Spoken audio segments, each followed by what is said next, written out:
Hi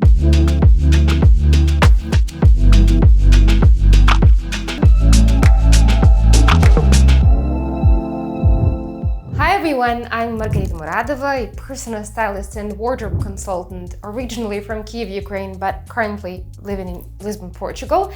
And in today's video, we're actually going to talk about some styling hacks, tips and tricks that I've accumulated over more than 10 years of my career as a personal stylist, working with clients, styling some of their personal shoots. And therefore, there's couple of things, not actually a couple, but a ton, to be honest, that I've accumulated, some of the things that make outfits stand out, that make your styling better, some styling techniques that create a better, a more completed, a more deep, interesting look, even if it's like a slight thing that could always make a difference. And therefore, there's a lot of these things, minor differences, accessory details, tying details, styling details that will make or break a look. And sometimes a look can look really plain, and sometimes you add just one more thing, one little accessory or styling trick, and it just looks amazing. And therefore, some of these things I'm going to share today. And the first thing is actually something I'm wearing right now, and actually some of the things I'm wearing right now. At the moment, I'm wearing a choker. This is a Cartier choker, and this is a Kate dress, an American beautiful brand.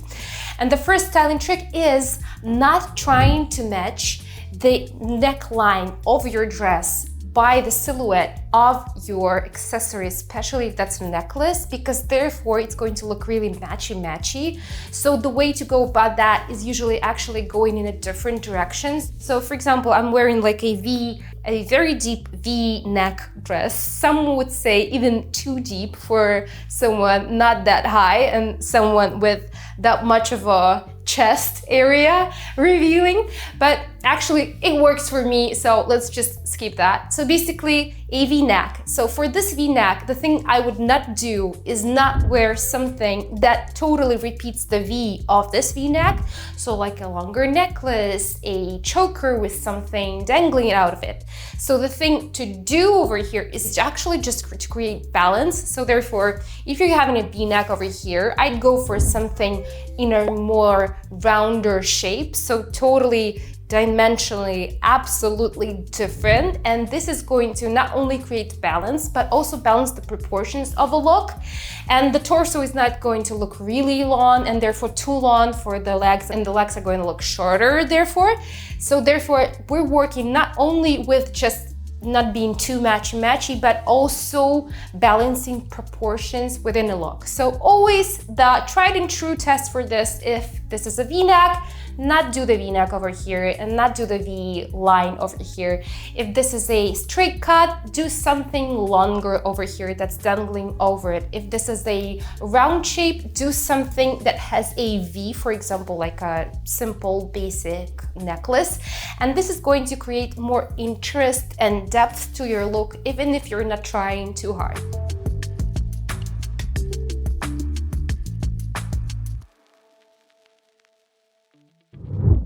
And the next tip and trick is actually a styling trick that's been going around for a year now, and I love it a lot, and not a lot of people are actually talking about it. So when you're wearing a belt, just try not to go around the belt totally. So just leave something hanging, or don't close the belt, or wear a part of a belt outside of your jeans or trousers, so basically over a top, and therefore it's going to look more stylish, more interesting, especially if we're talking about a very basic kind of look, like a jeans and a top and like a basic belt and nothing in between.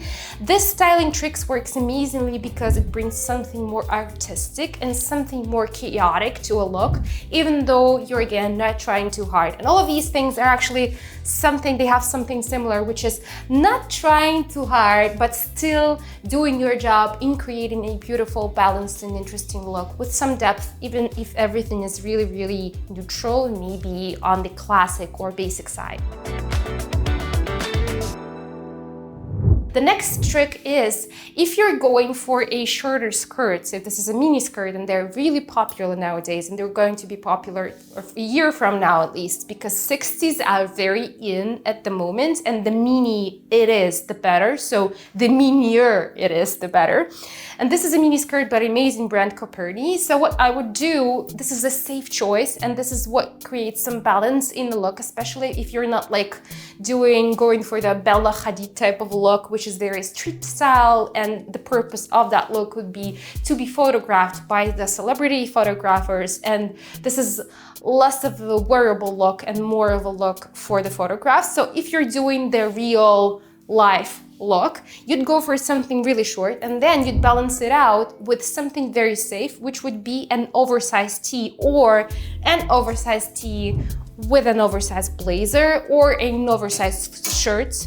And therefore, it's going to give, first of all, something oversized and something covered to something that gives a lot of leg and a lot of skin, but also it's going to balance out styles in the look, because this is more feminine and sexy and dramatic, and this is more masculine and oversized and gives this balance of yin and yang in the look.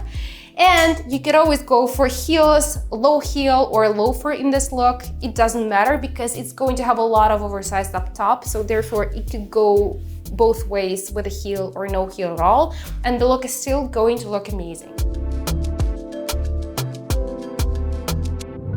One mistake I usually see a lot in styling is trying to match the color of your shoes to your bag, especially. What doesn't work in this way is, especially if we're talking about like a basic look or a look that consists more of a basic type of item, so something not very printed, something that doesn't have a lot of texture, different materials, etc. So let's say this shirt and then this skirt. And what people usually do, or what I see most of the time, is, for example, they have these heels, or let's even say these loafers, but then they're matching this with the same color bag, and it's okay. I guess it's not like necessarily not stylish, but it doesn't look completed enough because all of these things are also very basic. So what I do actually is just switch it up. Don't be afraid, especially if we're talking about basics. Switch the shoes or the bag, get a different color, even if it's still a basic color, because it's different, it's going to create more dimension. So therefore, for example, if you're leaving this bag, get rid of the shoes, and get a different basic chocolatey kind of a shoe. And then get rid of the bag, for example, and do this bag, which is also a basic color, deep navy, beautiful color, but also this basic shoe.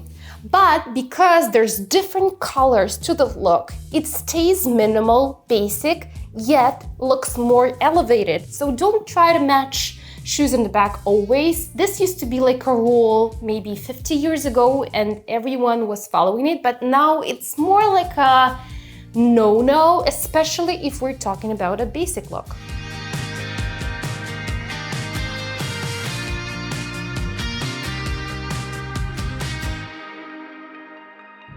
And the last tip and trick is, if you're going for a basic monochromatic look, so something within the same color palette, let's say this is going to be this kind of a pant, which is a Kate band, again, amazing, beautiful American brand. And this is a thrifted shirt for approximately €2 to be exact.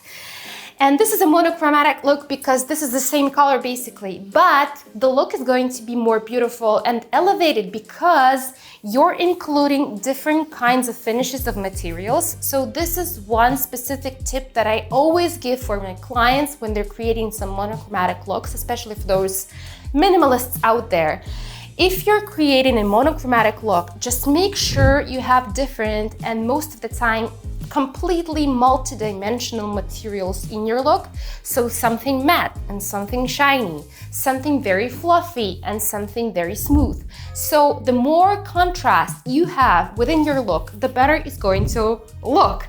So therefore, even if you have a monochromatic outfit, it still can be very beautiful, elevated, chic, nighttime, daytime, whatever it is, because of the difference of the finishes of materials.